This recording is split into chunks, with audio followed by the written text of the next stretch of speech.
Okay, very good. So let me go ahead and share the screen now. Okay, so today we are going to start on Chapter 7, which deals with the Texas governorship. And so we finished up last week on our discussion on the legislature. Now we're moving on to the second major branch of Texas government. We're going to move on to the governorship here. So let's take a look at the objectives really quickly for Chapter 7. So by the end of this chapter, you should be able to describe the structure of the Texas governorship, including gubernatorial selection, term of office, and tenure possibility, along with the process of impeachment, compensation, and staffing. So I do want to reiterate, just like we talked about in the sorry about that, just like we talked about in the previous chapter, going over the Texas legislature, that when we look at the three branches of government within Texas, there are going to be a lot of similarities with these three branches when comparing them to the national government. When we compare the Texas legislature to Congress, and we compare the governorship to the presidency, as well as the Texas state courts to the federal courts, there is a lot of similarities, especially when it comes to the nature of the job, the way the job is done. The major responsibilities of those three branches are pretty much the same. When we look at the ability to pass laws both at the national and the state level, the ability to enforce laws both at the national and state level, and the ability to interpret laws both at the national and state level, you can see that those three major responsibilities are pretty much the same both at the federal and the state level. With that being said, just like we saw in the last chapter, we saw a few differences, but as we go through these next two chapters, when we're looking at the Texas governorship, and then we'll take a look at the the administrative state here. We'll take a look at the bureaucracy within Texas, and then after that, we'll take a look at the judicial branch. We're going to see that within these next couple of chapters, we're going to see a little bit more of these differences in terms of how Texas administers programs and oversees programs, and also the way the Texas court system is set up is also very different. But in terms of the actual job itself is pretty much the same, but they have different ways of going about it. So we're going to take a look at all that here within this chapter and the next couple of chapters. But as you can see, there are some similarities when it comes to impeachment. That's something that we see at the national level as well, and as well as of course the staffers that work under the governorship.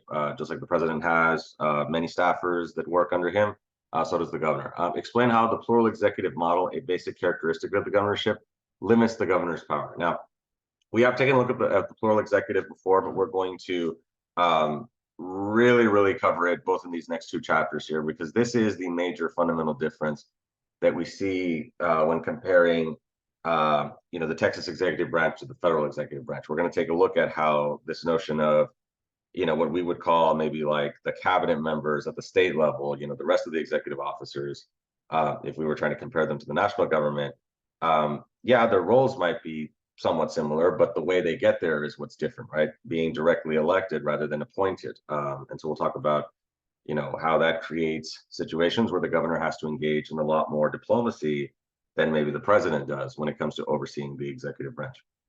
Discuss the personal characteristics that might lead to gubernatorial electoral success. So we are going to take a look at how, just like in the last chapter, within the legislative chapter, we saw that there's a certain profile of people who tend to be successful when it comes to running for public office in Texas, especially at the state level. So we'll take a look at how, who tends to fit that mold in terms of who tends to be successful as a governor. And we're also going to take a look at, in the next one here, we're going to assess the formal and informal roles that the governor plays and their varying leadership styles. So we're going to take a look at some of these differential leadership styles. We'll take a look at how certain governors have basically how they've done the job, right? We're going to take a look at how some of them take a more hands-off approach, some of them take a more hands-on approach, and some of them are kind of like in the middle there. And so we'll take a look at how that works, as well as discussing the those roles of the governor, right? What is the governor's main responsibilities when it comes to being I guess you could say the head of state within the state of Texas, right? And so what roles what are those roles that the governor is responsible for accomplishing and adhering to? And then explain the limitations and strengths of gubernatorial power. So we are going to discuss how that a lot of political scientists who have studied Texas politics like to say that the governorship is weak in Texas. And of course, and we'll talk about how this goes back to the direct response from the radical Republicans with the 1869 Constitution and E.J. Davis. How, remember, we talked about how he wanted to basically replicate the the federal government, the federal executive branch. He wanted to basically, replicate that at the Texas level, to have the governor have the same appointment powers that we see, in Washington when it comes to the president. So he basically wanted to replicate that and bring that to Texas in terms of the governor basically being like a state version of the president. But of course, as we talked about before in chapter 2, that this went against the conservative nature of Texas, influenced by the anti-federalist sentiments of Thomas Jefferson, and then moving forward with Andrew Jackson, less government, more local control. So we'll see how there is still a lot of remnants of that when it comes to how the governor is limited. But we have seen also in more recent years that governors have been able to assert more power, especially very recently with Governor Greg Abbott, and of course his response also to what happened, at the beginning of the pandemic, and of course the first responses and all that. So we will discuss a little bit of some of those emergency powers that the governor was able to use in response to what started with the pandemic and things like that. So we'll get into that here within this chapter. So. Okay, so let's go ahead and start with the basic structure of the governor's office here. Now, the plural executive, of course, as we've discussed, throughout the entire class, this is one of the major themes within Texas Government 2306.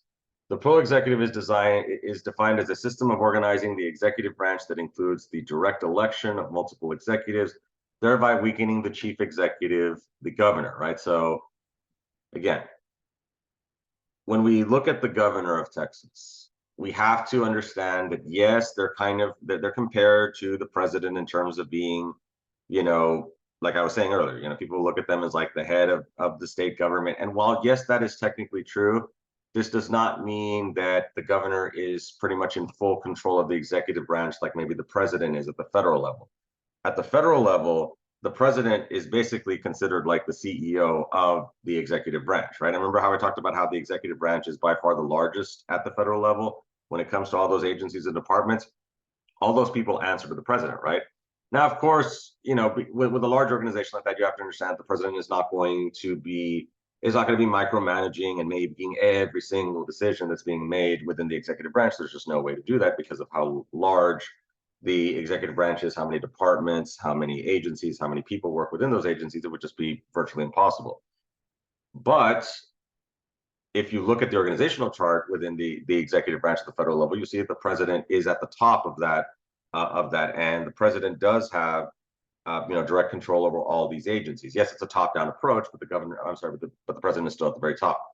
Whereas in Texas, it's not like that, where you have the other, top level, the other top level state executives, such as the lieutenant governor, such as the attorney general, such as the commissioner general land office, the comptroller of public accounts, as well as, the agricultural commissioner and all these other high-ranking state executive officers. These people are independently elected from the governor. So again, this was meant as a way to get away from what the radical Republicans did in 1869 and allowed for the governor to have appointment powers. So those appointment powers for the top executives have been removed to where now they are directly elected.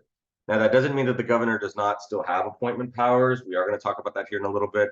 But those appointment powers are, I don't want to say they're for, I don't want to say that it's less important or it's less impactful, because as I mentioned before, being on the Texas Higher Education Coordinating Board, which is the the board that oversees colleges and universities in Texas. I mean, I would say that that's a pretty powerful and important board, but it's very specialized, right? As opposed to some of these other positions, like lieutenant governor being, the leader of the Senate, the attorney general basically being the top attorney, top law enforcement officer within the state.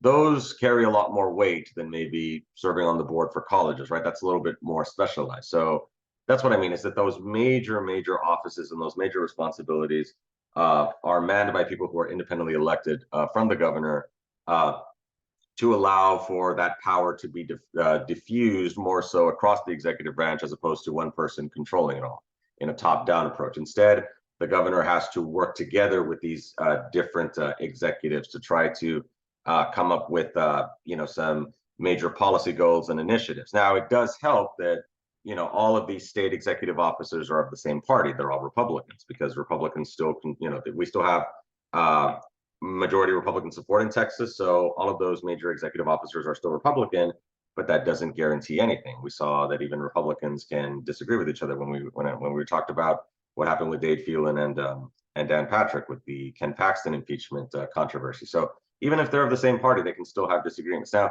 let's take a look at the elections here. Now, for the governor's for the governorship election, they engage in statewide elections held in even number years. They're also called off years. So what this means here is that the governor's election, as well as the rest of the executive officers, they are going to have their elections in the middle of a presidential term. That's why it's called an off-year election. It's also called the midterm election. So these are the elections that happen in the middle of a president's term. Like we just had one last year in 2022. That's considered a midterm election because you still have elections in Congress, right? You still have the all the members of the House in Congress have to run for re-election, and then a third of the senators.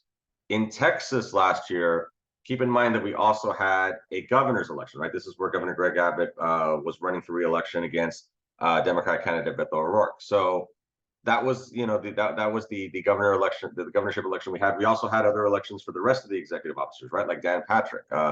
He also was able to win re-election, as well as all of the other high-ranking state officials, such as Ken Paxton and Sid Miller and all these other people as well here, right? So so lieutenant governor, as well as some of these, as well as the rest of these top pro executive positions, they run independently from the governor. So they're running their own election. Governor Abbott does not select the lieutenant governor. This person is independently elected. And I mentioned that's why it'll be interesting to see as Texas moves forward. Could we see a situation in the future where could we maybe have let's say maybe like a Republican governor and a Democrat lieutenant governor? It very well could happen. And so that'll also be interesting to see, because if you have members of the full executive that are of differing parties, that definitely could create a situation where there's going to have to be even more negotiation, more diplomacy, and more bipartisanship. I mean, they're going to have to engage in bipartisanship. They're going to have to, because of the nature of the positions that that they oversee, right? If you got a Republican governor, but then you've got a Democrat lieutenant governor who's in charge of the Senate, it's going to be hard to get much of anything done unless the two sides are able to compromise and try to see if they can reach an agreement here. But if you're of the same party, it's definitely easier, especially nowadays with a lot of the polarization that's going on in American politics, which also trickles down to Texas as well here. Okay, so let's take a look at the terms of office. So originally, the Texas governorship was they were 2-year terms. That's originally how it was back in the late 1800s, even into the early 1900s. But then we recently, of course, this was recently changed, the Texas Constitution, to amend it to allow for the governor to now run for 4-year terms. Now, this is also another interesting difference from the federal government. So the term years are the same when you compare the governor to the president, but look at this second one down here in terms of terms of office. This is where we start to see a major difference. There are no term limits. So in Texas, there are no term limits for the governor. So the governor can keep running for re-election as much as they want. As long as they keep getting re-elected, they can still serve in that position. Now, also keep in mind that originally the U.S. president also had no term limits. This wasn't until after FDR passed away, after he had been re-elected for a unprecedented 4th term, to where now the U.S. Constitution was amended to limit the terms of the president to only twice, right? So once the president gets reelected, they are term committed and they cannot run for reelection. Now, but in Texas, there is none of those term limits. That's why in the last, since the turn of the century, we've only had 2 governors in the last 23 years. We've had Rick Perry. I mean, I guess you could sort of count George W. Bush being, at the very, very, no, or I believe he resigned right before I'd have to look again if it was 99 or 2000. Because he no, it would have been 2000. He still would have been because he ran in 2000 and then was sworn in 2001. So my bad. But anyway, but if we don't count George W. Bush, let's just say after he became president and then allowed for then Rick Perry of course took over, and of course also keep in mind that that's the term of secession that the lieutenant governor is the next in line if anything happens to the governor. So after Rick Perry was lieutenant governor at the time, after he became governor, he served for 3 terms, and then he decided not to seek a 4th term, and then that allowed for the attorney general at the time, Greg Abbott, to then move up and run for governor, and so he's been governor ever since. So we've really only had 2 governors in the last 20-something years, which is a stark departure from what we've seen throughout most of Texas history, where there was a lot of turnover with the governorship. You had a lot of one-term governors and different people. If you look back at the listing of the different governors, you'll see that very few governors actually were reelected. But now we've had several of these governors, and even George W. Bush was also reelected as well. So he would have, he probably would have kept serving, for many years if he didn't get that promotion to become president. So, and of course, also that's also something we'll talk a little bit later about, how the governor in Texas does tend to be one of the more high-profile governorships in the state, being the second largest populated state as well as second largest size.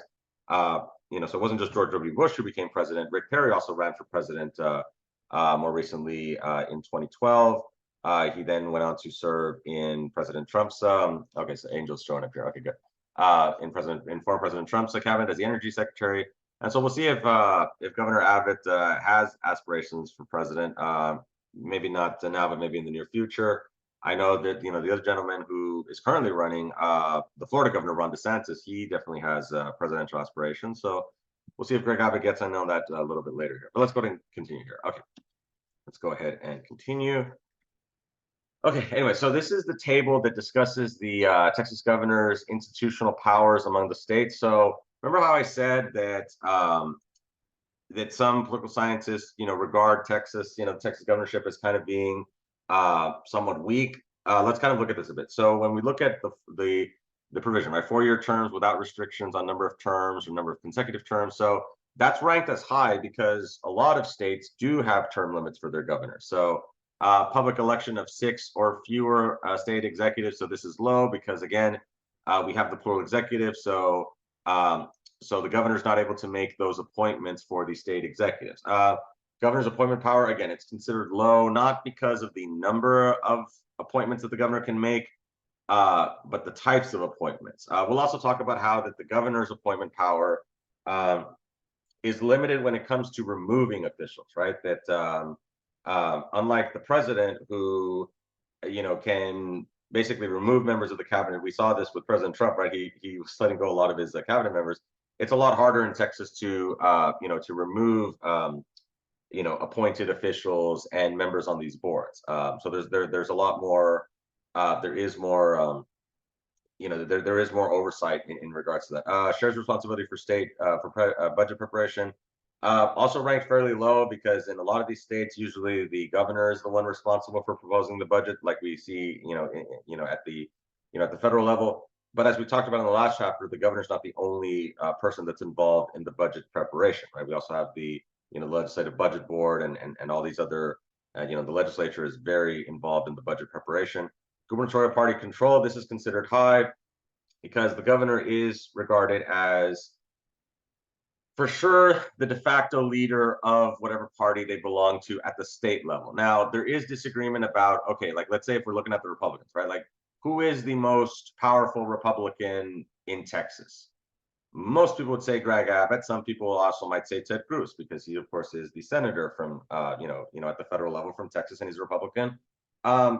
But the reason why a lot of people go with the governor is because since the governor is more of an administrative position than, let's say, a senator, whereas in a senator, you're not really looked at in a leadership role, right? Because you're just kind of part of a group, whereas the governor is looked at as, almost the de facto leader of the state, even though, again, we do have the plural executive where the other executive officers do not answer directly to the governor, but the governor is always looked at as, the top of the list because of their visibility and things like that. So that's why they're, you would probably make an argument that Greg Abbott is probably looked at as the head of the Republican Party in Texas.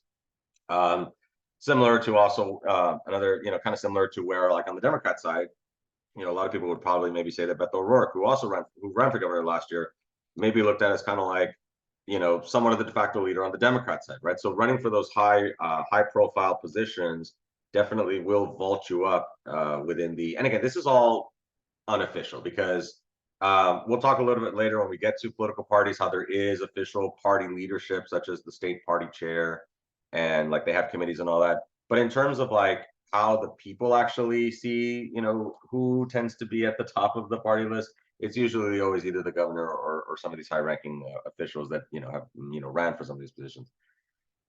Item veto over appropriations. This is considered high because remember we mentioned this in the last chapter how the governor does have the ability to engage in the line item veto process where and this is just for the appropriations, right? This is just for budgetary purposes where the governor can strike out portions of the appropriations bill.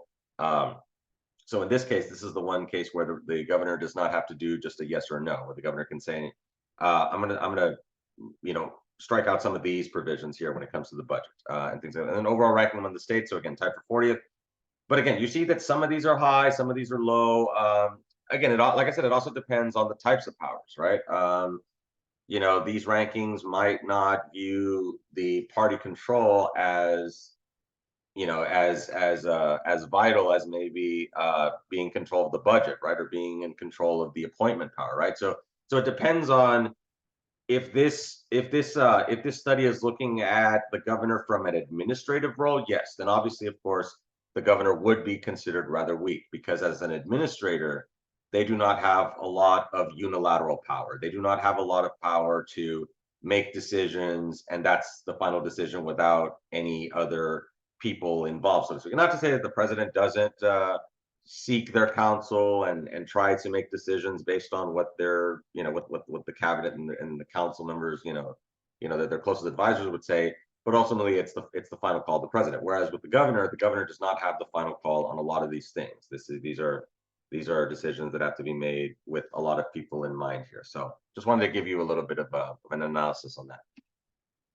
Okay, let's get to tenure here. All right. So when we look at tenure, so Texas governors, like I said, were routinely elected for 1 or 2 terms until World War II.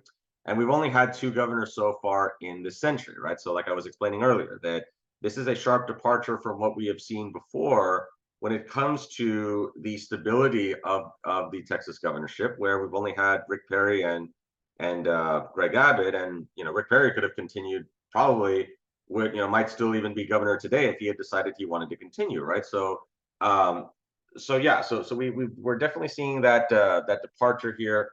Where now governors in Texas are able to win re-election, especially well because of course obviously Texas is still, and we'll talk more about this in terms of how Texas, when it comes to its politics, when we look at the political parties and the election chapter, we'll take a look at that a little bit later in the semester. We'll take a look at how is Texas making a change politically? Are we starting to see Texas be a little bit more competitive? People have been talking about, is Texas a battleground state? Is it a purple state? I don't believe it's purple yet. I believe it's probably pinkish, right? Maybe not bright red, but definitely, becoming pinkish.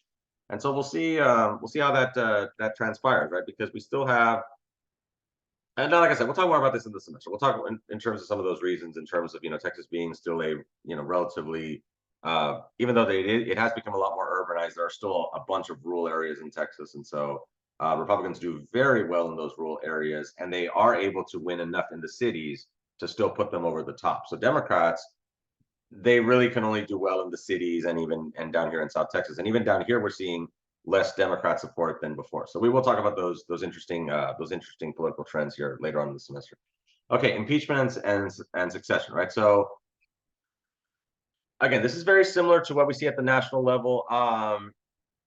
The conditions for impeachment are not specifically listed like we might see, within the U.S. Constitution.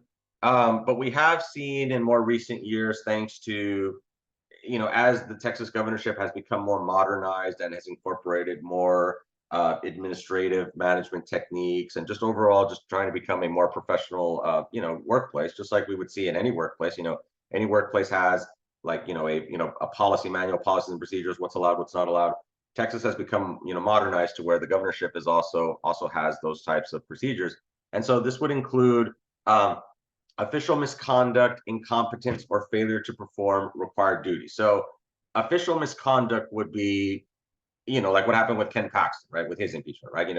Being subjected to criminal investigation. So basically, any type of legal wrongdoing or any type of corruption, things like that, that would be considered official misconduct. Incompetence, could be considered. Incompetence or failure to perform are also kind of similar here, where it's basically like they're feeling overwhelmed, they're not able to do the job, they're just totally bad at what they're doing, they don't know what they're doing, and they're not able to perform those duties, right? In terms of what is required of the governorship. So in those circumstances, you could also have the governor to be impeached. Now, also, of course, keep in mind that the impeachment is a two-step process, right? So it follows a similar process to the national level. You need the majority vote by the Texas House to ultimately impeach the executive official. And again, and as we just saw in real time these last couple of months, it's not just the governorship. There are other, all the executive officers are subjected to the impeachment procedure that can be started in the Texas House. Then it goes to the Senate, where you have the trial, where you have the House impeachment managers that are making the argument for the removal of this executive official, and then of course you have the legal counsel of the official in question, basically defending against those allegations brought forth by the House, and then you ultimately have the vote at the end of the trial, which requires a 2/3 vote to convict. So, and I know with Ken Paxton, it wasn't even close. It was basically a long party lines for the most part. So he had a majority to stay. So it wasn't even close in terms of so they needed the 2/3 vote, and he got a majority to stay. So with that being said, of course, keep in mind that it's pretty much the same process. We've only had one governor actually be impeached and removed. This was Paul Ferguson back in the I believe it was 1916 or 1917, and then famously his wife Ma Ferguson took over as governor. She became the first woman governor in Texas. So that, of course, was the only time where we've had a sitting governor actually be impeached and removed here. But do keep in mind that the process is the same as we see at the national level, pretty much. Okay. Let's take a look at the compensation. Current salary for the governor is $153,750. Now, some of y'all might think that, hey, that's pretty good. And yes, for most people, that would definitely be pretty good. I would certainly like to make that kind of money. That's definitely, pretty good money. But if you think about it, if you think about all the work that has to go into running for governor, all the campaign, all the fundraising, all of the events and the votes you have to get, and then all of the responsibility, right? Basically, the chief administrator for a region of 30 million plus 30 million people, and all the different agencies. There's so many agencies within Texas. That number is kind of looking pretty minuscule, right? Compared to, like, let's say, because you know what? You could make this kind of money or even more money being like a college president, or maybe being like a dean or a VP or something like that. You can make pretty close to this type of money with nowhere near as much of the responsibility. So I want to put that into perspective in terms of the type that the money, again, is good, and if we're just looking at money, but if you look at the responsibility, it's definitely pales in comparison. It's like I said, the governor is not even the top paid state employee in the entire state. Did you all know that usually the top the top paid state employees are like college football coaches, like I think it's Circassian, right, over at UT Austin. He definitely makes a lot of money. So yeah, Steve Circassian.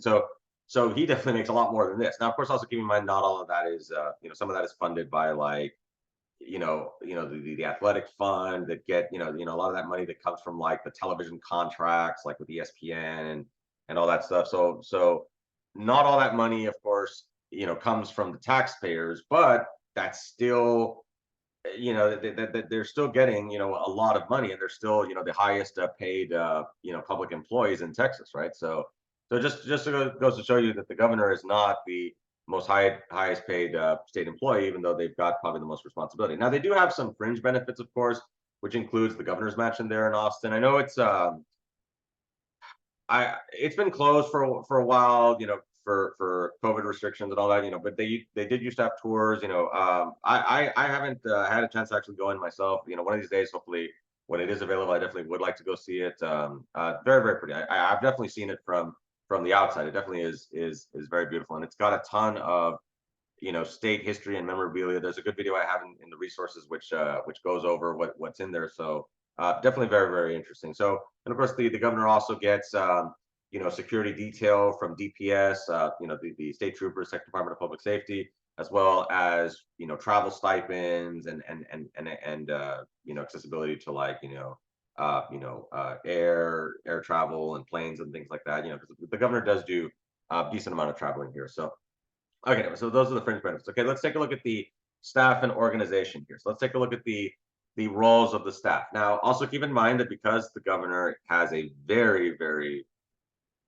huge responsibility in terms of basically being the de facto head of the Texas executive branch, the governor is going to need a lot of assistance to get this job done. No different than the president, right? The president also has a lot of staffers, like the official office of the president, the White House chief of staff that oversees, the everyday day-to-day operations there at the White House. The governor, no different, right? The governor also has the official office of the governor, and so here's what they do: voice the governor's priorities with the legislature and to the public. So you're going to have these high-ranking officials that work under the governor that are going to go meet with members of the legislature. Now, usually the governor will go in and meet with like Dan Patrick and Dave Phelan and all those major leadership positions, but for like the rank and file legislators, like the everyday ones, you'll have people from the governor's office go meet with them to touch base on them in terms of like the pending legislation, try to get them to support what the governor's wanting, for the legislature to work on and to approve, and also to reach out to the public and let the public know, hey, this is what the governor is working on, this is what the governor wants to accomplish. So right now, the legislature is currently working on it. So if you want to, if you agree with what the governor is wanting to do, contact your legislator, your state rep, your state senator, or both, and let them know that you want for them to move forward with what the governor is wanting to accomplish here, right? So they also reach out to the public to let the public know what's going on when it comes to the legislature going on in terms of the laws that they're working on or the bills they're working on. Recommend appointment candidates. So the staffers also are responsible for looking for these candidates to serve on these boards and these positions within state government. So so the governor's not going to be the only person who's going to be conducting these searches, right? You also have the office staffers that will sift through these qualified people and try to locate qualified people to serve on these boards and these positions, right? Also prepare the executive budget request. So this is where you have the state agencies that will make their their yearly budget requests when it comes to, or I guess you could say the biennial request, right? Whenever the legislature is meeting, you'll have these requests coming in. When it comes to funding, and of course these requests will go to the staffers there under the office of the governor, and those requests will then be formulated into the overall budget plan that the governor wants to put forward, right? So, and of course we also have to look at how some of these agencies tend to get more money than others. Like I know DPS gets a lot of money, which makes a lot of sense because this is one of Governor Abbott's major policy issues when it comes to border security, right? So it makes sense that he's going to want to spend more money for border security because this is one of his major major policy goals. This is one of his major one of the major policy provisions that he's wanting to push forward. And then coordinate the various departments and activities of the governor's office. So this would also be, and this one also at the bottom here, schedule appointments and activities. This kind of goes hand in hand, right? This whole notion of setting up the governor's calendar, his schedule, setting up meetings, for when the governor is going to be available to meet with people, whether it's like governors from other states or maybe even going to meet with the president. So all of those major meetings that the governor has. Sometimes, of course, the governor will also do interviews with the media. I know. I've got several videos in the additional resources where I know one of them was the one regarding the school voucher program, or I'm sorry, the Robin Hood Fund, and they interviewed Governor Abbott a couple of years ago to get his thoughts on that. So I thought that was a good interview because it's not every day that the media is able to get access to the governor. So So again, so all of those different types of activities and scheduling is responsible. The office of the governor is responsible for scheduling those. So okay, let's take a look at. Let me just take a quick water break here really quickly. Hold on.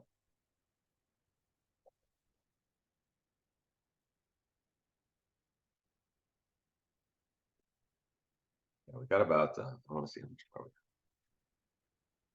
Okay, yeah, we're gonna stop here in a little bit because yeah, let's go ahead. Let's go through the qualifications and then uh we'll stop it here and then we'll finish up next time here. So okay, let's go ahead and go with the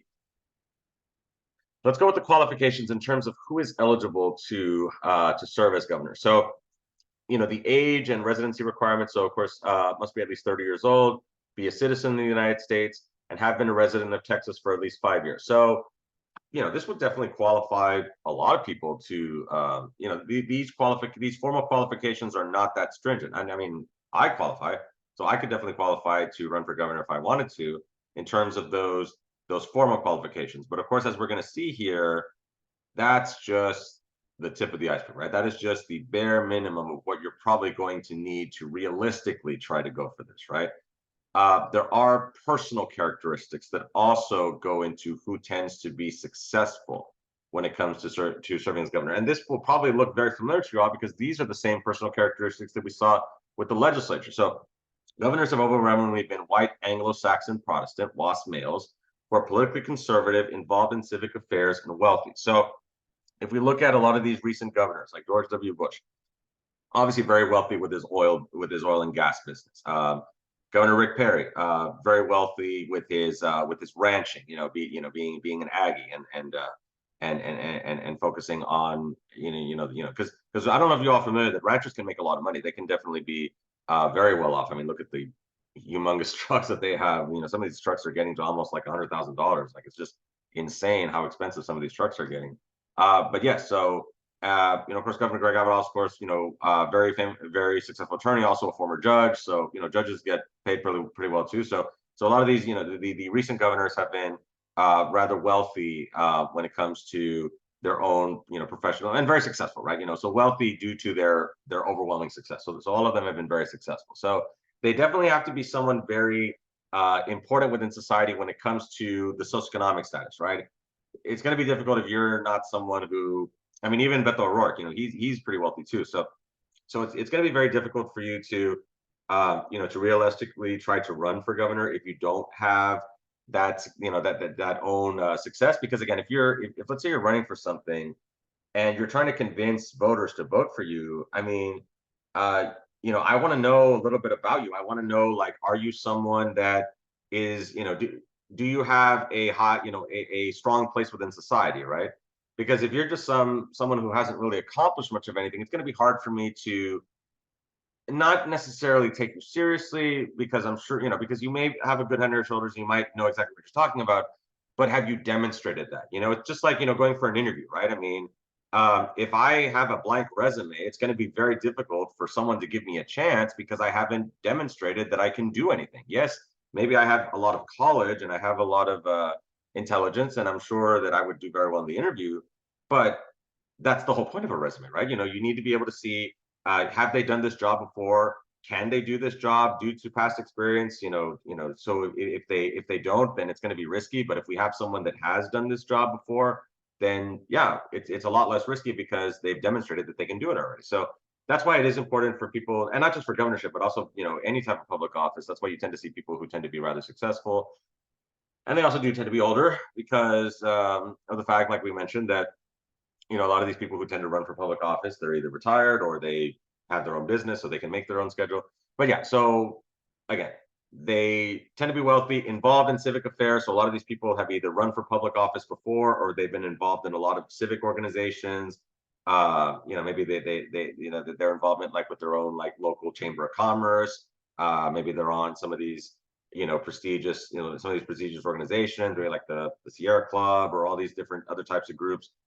So their name is out there, right? People know who they are within society, right? They have a lot of public recognition, and again, they usually do tend to be politically conservative, especially with Texas being conservative as it is. And like we said, so previously held elected office, we've seen this for the last couple of governors here. like I mentioned, Governor Greg Abbott, the former lieutenant governor, as well as a former Texas judge. Rick Perry, the former lieutenant governor, who then became governor after George W. Bush left to go serve as president. The most atypical candidate was Ann Richards, who was the last Democrat governor that we've had. So she was considered atypical because most of the governors have either been attorneys or they've been business people, like we mentioned even with the legislature. But former Governor Ann Richards, she was in public education, right? She started off as a teacher, and then she became like a Washington insider. She became a lobbyist, and she basically kind of worked in politics, right? Because I don't know if you all familiar that you can actually work in politics either as a lobbyist or maybe you could work for some of these nonprofits. I know I've got several of my friends who work for some of these nonprofits, like the ACLU and all that, and so they're able to make money. So they're actually working within politics and within political causes. So she was kind of looked at as kind of like a someone who worked in politics for most of her life, and she was able to become governor. And when we look at I'm just kind of scrolling over here. And when we look at her, her leadership style, which we're gonna talk about the leadership styles here. Also keep in mind that as the Governor Ann Richards was, even though she was very well liked and a lot of people definitely liked her, her sense of humor and just the way she carried herself. She was very political when it came to not shying away from being a Democrat and advocating for for some of these, Democrat policies, right? Which again did not go, all that well when it came to trying to get bipartisanship, and trying to get Republicans on the other side to cooperate with her. So what that leads us to is let's take a look at some of these different types of leadership. So let me go with the cooperative one first, since we kind of segued into that one. The cooperative leadership is a governor who tries to be involved in decision making at every stage through negotiation with legislative leaders. So again, so when George W. Bush ended up defeating Ann Richards, this is the type of style that he used. He used a very, not very political at all. Like whereas Ann Richards, like I mentioned, she was very political and she didn't shy away from being a Democrat. George W. Bush took a more laid back approach where it wasn't necessarily about the politics. It was about trying to get things done and trying to work together, with Democrats and create a lot of bipartisanship. This is why George W. Bush has been extremely popular in Texas, even with Democrats. Even Democrats, within at the state level, have a lot of respect for George W. Bush in terms of the way he conducted himself and him being able to, negotiate and reach across the aisle with Democrats and try to, compromise, right? Which again, this is the way it usually has been done. But in more recent years, we haven't really seen too much of that compromising. Greg Abbott, of course, also kind of started off this way, but in more recent years, he's kind of become a little bit more like Rick Perry with a more aggressive leadership style.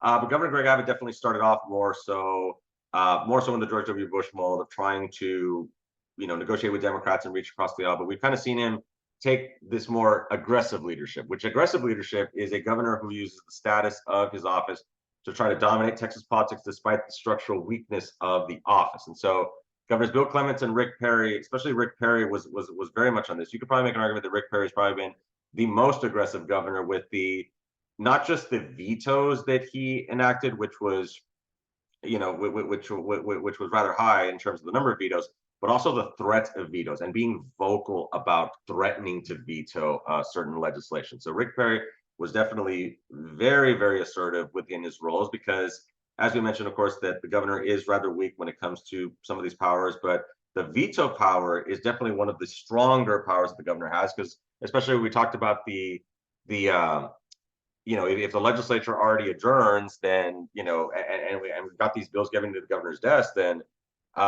those bills are if the governor vetoes them, then they're dead because the legislature's already out of session. So yeah, being vocal about the veto itself and the threat of vetoes was also one of Rick Perry's most common tactics in terms of trying to, some people would make the argument that he was basically kind of holding up the legislative process by basically, wanting to get what he wanted. But again, I mean, that's the role that we see within the lawmaking process, right? It involves the governor, right? The governor has to give the final say so when it comes to legislation that gets to his desk. And so the fact that Rick Perry was very vocal about that, I mean, that's definitely his right to do so. But again, it definitely goes with being more aggressive. The deferential leadership is a governor who lets the legislature initiate policy as the 1876 Constitution envisioned. So Governors Preston Smith and Dolph Briscoe in the 1970s, these governors were more kind of like laid back, kind of let's see what happens. I'm not necessarily going to tell the legislature what to do. They'll be the ones to kind of take the lead on policy, and then I'll just decide at the end whether I agree with this or not. So that's kind of the more differential, like letting the as opposed to the aggressive, right, where the governor is basically telling the legislature, hey, you better do this or I'm going to veto all this, and we're not going to get anything done. So you're going to have to, do not necessarily do what I say, but you're definitely going to have to take what I have to say into consideration. Whereas on the deferential side, it's just basically, okay, you all work it out. You're the legislature. You're the ones who are supposed to make the laws. I'll just kind of chime in on the end to see, whether I agree with it or not. And so again, and the cooperative one is like kind of a mix of both, right? Where the governorship and the legislature are constantly negotiating with each other, and they're constantly working on, compromises and ways to try to get, the initiatives passed, with taking both sides into consideration. So that's basically the different types of leadership roles here. Okay, so we're gonna stop here. We will finish the chapter next time here. Yeah, because we have I know it's fine. This would take too long to get started here. So let me go ahead and stop the share here. We will cover this next time here, getting to the formal roles of the and limitations of the governor here. So let me stop the share. Let me also stop the record.